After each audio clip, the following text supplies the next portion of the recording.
4 ديال النصائح خاصك تعرفهم قبل ما توصل ل25 عام. 1.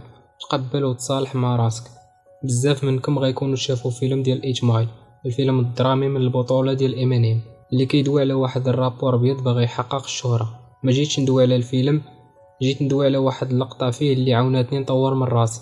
اللقطة هي ديال امينيم اللي سميتو برابط في الفيلم، غيكون في واحد الباطل مع بابا دوك. الباطل هو واحد المواجهة اللي كتكون في الراب، واحد كيكلاشي الاخر واللي بقى الاخر هو الرابح. في هذه المواجهة امينيم ما غاديش يجبد العيوب ديال المنافس ديالو، لا حاول يقلب الطاوله عليه وبدا كيجبد العيوب ديال راسو. امينيم كيكلاشي في راسو، هادشي اللي خلى البيبليك كامل يتعجب وفسال امينيم قال بعد كل هاد العيوب اللي فيا ها قول ليهم شنو مازال ما كيعرفوش عليه. مورا هادشي عطا الميكرو لبابا دوك اللي بقى ساكت ما لقى باش يجاوب واحد داكشي كامل باش كان باغي يكلاشيه. قال هو النيت وربح امينيم الباطل. هاد القضيه اللي عجبتني وليت مطبقه في حياتي. فاش كتعرف العيوب ديالك وكتقبلهم ما كيبقاوش ضدك، بالعكس كيوليو حاجه اللي نافعك، حيت بنادم ما كيقدرش يعايرك بهم حيت عارفك انت متقبلهم، وديك الساعه كتولي عايش بخير حيت ما عندك مناش تخاف. اللي بغى يتفرج في الباطل غنخلي لكم اللين في الديسكريبشن. النصيحه الثانيه، ديما طور من راسك براسك. ما تسناش من المدرسه ولا لافاك ترجعك شخص ناجح.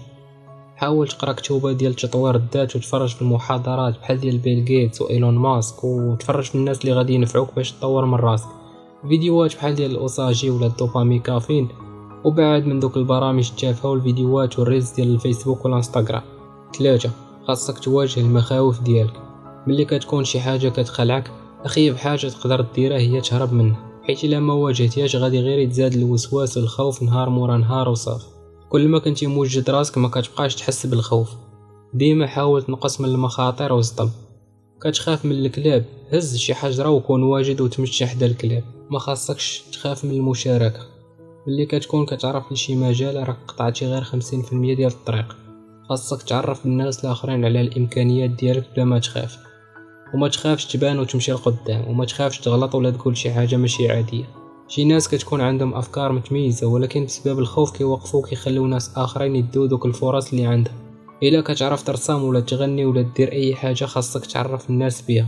هما ما كيقراوش الافكار ديالك، ما كيقدروش يعرفوا الموهبه ديالك وشنو كتعرف دير.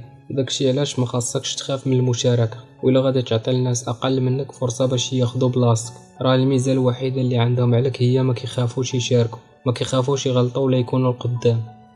4. ما تقارنش راسك مع الناس. ملي بانت السوشيال ميديا ولينا عايشين في واحد العالم اللي صغير، وديما غتبقى تعرف ناس احسن منك في داكشي اللي كدير.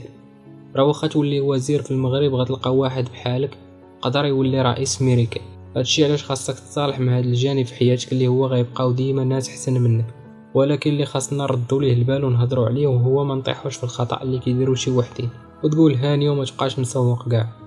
راه خاص ما تقارنش راسك مع الناس، ولكن خاصك تقارن راسك مع راسك. واش انت ولا انت باغي تبقى عايش بحال هكا؟ راه بالعكس، عدم الرضا على الوضعيه اللي انت فيها هو اللي كيخليك تفيق وتتحرك وتبدل حياتك. اللي مهم هو ما تحطش الهدف ديالك هو انك توصل لواحد الانسان. بقى تقارن راسك مع راسك وصافي. فكر في داكشي اللي باغي توصل ليه ويرضيك. دير اهداف واقعيه اللي يقدر انسان عادي يحققهم. هادشي اللي كاين في هذا الفيديو. الا وصلتي حتى لهنا فكنبغي نقول لك شكرا على الوقت ديالك. الا عجبك الفيديو دير معاك ديك لايك وسبسكرايب وشي كومونتير زوين، هكا غتكون عاونتيني نكبر من لاشين.